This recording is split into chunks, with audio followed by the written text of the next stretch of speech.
Hello అండి, welcome back to our channel. ఈరోజు మన కిచెన్లో బంగాళదుంప అలాగే పచ్చి బఠానీతోటి ఒక మంచి రైస్ రెసిపీ చూపిస్తున్నాను. చాలా టేస్టీగా ఉంటుంది. పిల్లలకి లంచ్ బాక్స్లోకి పెట్టివ్వడానికి కూడా మంచి రెసిపీ. ఒకసారి ట్రై చేసి చూడండి. ముందుగా దానికోసం ఇక్కడ నేను బియ్యం నానబెట్టుకుంటున్నాను. ఒక బౌల్ తీసుకొని అందులో 2 కప్పుల బియ్యం వేసుకుంటున్నాను. ఇక్కడ నేను బాస్మతి రైస్ తీసుకుంటున్నాను. మీరు కావాలంటే నార్మల్ రైస్ కూడా తీసుకోవచ్చు. చాలా టేస్టీగా ఉంటుంది. ఇలా తీసుకున్న రైస్ని ఒక 2 సార్లు శుభ్రంగా వాష్ చేసుకున్న తర్వాత రైస్ అంతా మునిగేదాకా నీళ్లు పోసి కొద్దిసేపు నానబెట్టుకోవాలి. ఇలా రైస్ని కొద్దిసేపు నానబెట్టుకోవడం వల్ల మన పులావ్ అనేది బాగా పొడి పొడిగా వస్తుంది. ఇప్పుడు నెక్స్ట్ వచ్చేసి వెజిటేబుల్స్ కట్ చేసుకుందాము. ఇక్కడ నేనైతే ఒక 3 దాకా బంగాళదుంపలు తీసుకున్నాను. మనకి ఇప్పుడు ఈ వింటర్స్లో వస్తాయి కదండి ఈ బంగాళదుంపలు. ఇవి చాలా టేస్టీగా ఉంటాయి. మనకు రెగ్యులర్గా దొరికే వాటితో పోలిస్తే స్వీట్నెస్ అనేది తక్కువగా ఉంటుంది. పైన మనకి ఈ స్కిన్ కూడా పల్చగా ఉంటుంది. ఈజీగా మనం పీల్ ఆఫ్ చేసేసుకోవచ్చు. ఇదే విధంగా అన్ని బంగాళదుంపల్ని చెక్కు తీసేసి పక్కన పెట్టుకుంటున్నాను. నెక్స్ట్ వచ్చేసి పచ్చి బఠానీలు తీసుకుంటున్నాను. మనకి ఈ సీజన్లో బఠానీలు బాగా దొరుకుతాయి. చాలా ఫ్రెష్గా ఉంటాయి. నార్మల్ టైంలో చాలా ఎక్కువ కాస్ట్ ఉంటాయి, బట్ ఇప్పుడు మాత్రం బాగా తక్కువ ధరలో దొరికేస్తాయి. వీటిని కూడా ఒక 100 గ్రామ్స్ దాకా తీసుకుంటున్నాను. కొలతలు ఇంతే తీసుకోవాలని ఏం లేదండి, మీకు నచ్చిన క్వాంటిటీలో తీసుకోవచ్చు. మీరు కావాలంటే బంగాళదుంపలు లేకుండా ఓన్లీ మటర్తో కూడా చేసుకోవచ్చు. ఇక్కడ నేనైతే 2 కలిపి వేసి తీసుకుంటున్నానండి. మనకు ఈ సీజన్లో బఠానీ బాగా తక్కువ కాస్ట్లో దొరుకుతుంది కదా. మీరు ఇయర్ మొత్తం కూడా వీటిని స్టోర్ చేసుకోవచ్చండి. ఇలా మనకి తక్కువ కాస్ట్లో వచ్చినప్పుడు ఇలా ఒలిచి పెట్టేసుకునేసి ఒక డబ్బాలో పెట్టేసుకునేసి ఫ్రీజర్లో పెట్టుకున్నారంటే సంవత్సరం పొడుగుతన ఎప్పుడు కావాలంటే అప్పుడు మీరు యూజ్ చేసుకోవచ్చు. మనకి ఈ బఠానీలు ఉప్మాలోకి అలాగే పిల్లలకి స్నాక్స్లోకి రోల్స్లోకి వీటిలోకి చాలా బాగుంటుంది. పావు బాజీ వీటన్నిటిలోకి. అందుకే ఒక్కసారి ఇలాగా స్టోర్ చేసి పెట్టుకొని ట్రై చేసి చూడండి. ఇక్కడ మొత్తంగా నేను తీసుకున్న కూరగాయలండి. ఒక 3 దాకా బంగాళదుంపలు అలాగే కొద్దిగా పచ్చి బఠానీ, ఒక 2 దాకా టొమాటోలు, ఉల్లిపాయలు అలాగే పచ్చిమిర్చి తీసుకున్నాను. ముందుగా ఇక్కడ నేను ఒక బాండ్లీ పెట్టుకున్నాను. తర్వాత అందులో ఒక 3 టేబుల్ స్పూన్ల దాకా ఆయిల్ వేసుకున్నాను. మనము ముందుగానే చెక్కు తీసి పెట్టుకున్న బంగాళదుంపల్ని కాస్త పెద్ద ముక్కల్లాగా కట్ చేసి ఇప్పుడు ఆయిల్లో వేయించుకోవాలి.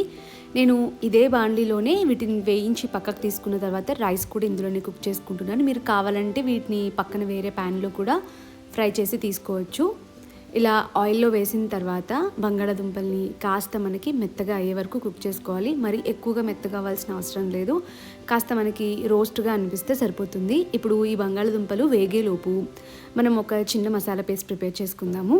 దానికోసం ఒక మిక్సీ జార్ తీసుకునేసి అందులో ఒక 4 దాకా పచ్చిమిర్చి, అలాగే ఒక చిన్న ముక్క అల్లం, కొద్దిగా వెల్లుల్లి, అలాగే కొద్దిగా కొత్తిమీర వీటన్నిటిని వేసుకునేసి కాస్త పేస్ట్ లాగా చేసుకోవాలి. నార్మల్గా మీకు పేస్ట్ పట్టుకునే టైం లేకపోతే పచ్చిమిర్చి డైరెక్ట్గా కర్రీలో కట్ చేసి వేసుకోవచ్చు. అలాగే అల్లం వెల్లుల్లి పేస్ట్ వేసుకుంటే సరిపోతుంది. కానీ ఇలా టైం ఉన్నట్టయితే ఈ పేస్ట్ ప్రిపేర్ చేసుకోండి, ఫ్రెష్గా బాగుంటుంది. ఇప్పుడు బంగాళదుంపలు కూడా వేగిపోయాయి. ఇలా వేగిపోయిన వాటిని తీసి పక్కన వేరే ప్లేట్లో పెట్టేసుకోండి. ఇప్పుడు మళ్ళీ ఇదే బాణలీలో ఒకవేళ ఆయిల్ సరిపోకపోతే మళ్ళీ ఒక టేబుల్ స్పూన్ దాకా ఆయిల్ వేసుకునేసి ఒక 1/2 టీ స్పూన్ దాకా కొద్దిగా నెయ్యి కూడా వేసుకునేసి ఇందులో హోల్ గరం మసాలా వేసుకోవాలి. మీ దగ్గర ఏం గరం మసాలా ఐటమ్స్ ఉంటే వాటిని వేసుకోండి. ఇక్కడ నేనైతే బిర్యానీ ఆకు, లవంగాలు, యాలకులు, మిరియాలు, దాల్చిన చెక్క, అలాగే యాలకులు వీటన్నిటిని వేసుకున్నాను. తర్వాత తరిగి పెట్టుకున్న పొడుగా కట్ చేసి పెట్టుకున్న ఉల్లిపాయ ముక్కలు వేసుకుంటున్నాను. ఉల్లిపాయల్ని కాస్త వేయించుకోవాలి. ఉల్లిపాయలు కాస్త వేగిపోయిన తర్వాత మనము ఇందాక పేస్ట్ చేసి పెట్టుకున్నాం కదండి, అల్లం వెల్లుల్లి పచ్చిమిర్చి పేస్ట్, వాటిని వేసుకోవాలి. మీరు పేస్ట్ ప్రిపేర్ చేసుకోకపోతే అల్లం వెల్లుల్లి పేస్ట్ని ఇప్పుడే వేసేసుకోండి. ఈ పేస్ట్ కూడా కొద్దిగా పచ్చివాసన పోయేదాకా వేయించుకున్న తర్వాత కట్ చేసి పెట్టుకున్న టొమాటోస్ వేసుకోవాలి. ఇక్కడ నేనైతే 2 టొమాటోస్ని కట్ చేసి వేసుకున్నాను.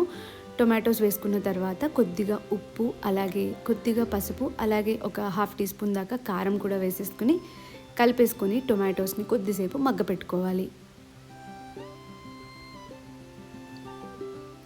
టొమాటోస్ మనకి కొద్దిగా మగ్గిపోయిన తర్వాత మనము ముందుగానే ఉడికించి పెట్టుకున్న బంగాళదుంప ముక్కలు అలాగే పచ్చి బఠానీ వీటన్నిటిని కూడా వేసుకునేసి బాగా కలుపుకోవాలి.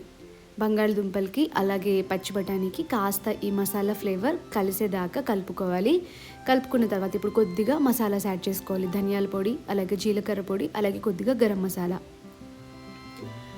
వీటన్నిటిని వేసుకునేసి మసాలాలు ఎక్కడ మాడిపోకుండా ఒకసారి బాగా కలిపేసుకునేసి తర్వాత మనము నానబెట్టి పెట్టుకున్న రైస్ని వేసుకోవాలి. ముందే వాటర్ వేసుకోకూడదు, బియ్యం వేసుకోవాలి. ఫస్ట్ బియ్యం వేసుకున్న తర్వాత ఒక్క 5 నిమిషాల పాటు మంటని కాస్త లో ఫ్లేమ్లో పెట్టుకునేసి బియ్యంని కొద్దిగా మగ్గనివ్వాలి. అంటే మనం ఇలా రైస్ని వేసుకునేసి కొద్దిసేపు ఉండనిచ్చి తర్వాత నీళ్లు పోసుకున్నామంటే మనకి పులావ్ బాగా పొడి పొడిగా వస్తుంది.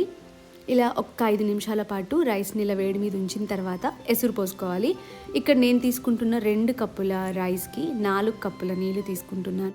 ఎసురు పోసుకున్న తర్వాత ఒకసారి ఉప్పు సరిపోయిందో లేదో చూసుకునేసి కొద్దిగా ఉప్పు వేసుకునేసి మూత పెట్టి కొద్దిసేపు ఉడకనివ్వాలి. ఇప్పుడు ఇది ఉడికేలోపు మనం ఒక టేస్టీ సింపుల్ కచంబర్ రెసిపీ ట్రై చేద్దాము.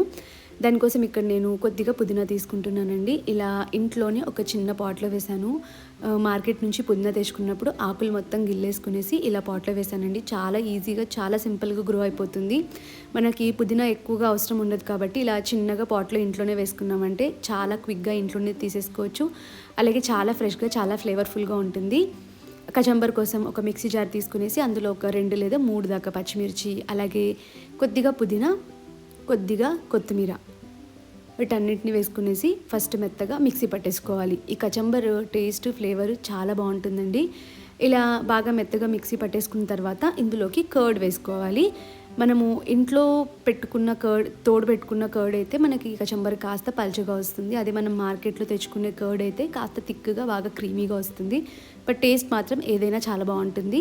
ఇలా మిక్సీ పట్టుకున్న తర్వాత ఒక బౌల్లోకి తీసేసుకునేసి రుచికి సరిపడా ఉప్పు, అలాగే కొద్దిగా జీలకర్ర లేదా జీలకర్ర పొడి వేసుకునేసి కలిపేసుకోవాలి. ఈ కచంబర్ టేస్ట్ అయితే చాలా బాగుంటుందండి. ముఖ్యంగా చికెన్ బిర్యానీలోకి లేదంటే చికెన్ డ్రై రెసిపీస్లోకి సూపర్గా ఉంటుంది. ఒకసారి ట్రై చేసి చూడండి. ఈలోపు రైస్ అయితే కుక్ అయిపోయింది. మనకి పైన వరకు ఆవిర్లు వస్తే రైస్ కుక్ అయిపోయినట్టు. మధ్యలో ఒక నైఫ్ గుచ్చి చూద్దామండి. చూస్తే మనకి తడి ఎక్కడా లేకుండా వస్తే లోపల వరకు రైస్ బాగా కుక్ అయిపోయినట్టు. ఇప్పుడు మనం దీన్ని డిష్ అవుట్ చేసుకుందాము. అంతేనండి, చాలా సింపుల్గా తయారైపోతుంది. ఎక్కువగా కదిపేసేయకుండా అడుగు నుంచి తీసుకోండి. ఇంట్లో ఏదైనా వెజ్ స్పెషల్స్ చేసుకోవాలనుకున్నప్పుడు ఈ రెసిపీని ట్రై చేసి చూడండి. చాలా బాగుంటుంది, చాలా త్వరగా ప్రిపేర్ చేసుకోవచ్చు. అలాగే లంచ్ బాక్స్లో కూడా పర్ఫెక్ట్ రెసిపీ. ఈ సీజన్లో దొరికే ఫ్రెష్ ఆలు అలాగే బఠానీలతోటి ఒక్కసారి ఈ రెసిపీ ట్రై చేసి చూడండి. అలాగే రెసిపీ నచ్చినట్టయితే లైక్ చేయండి, ఛానల్ని సబ్స్క్రైబ్ చేసుకోండి. Thanks for watching.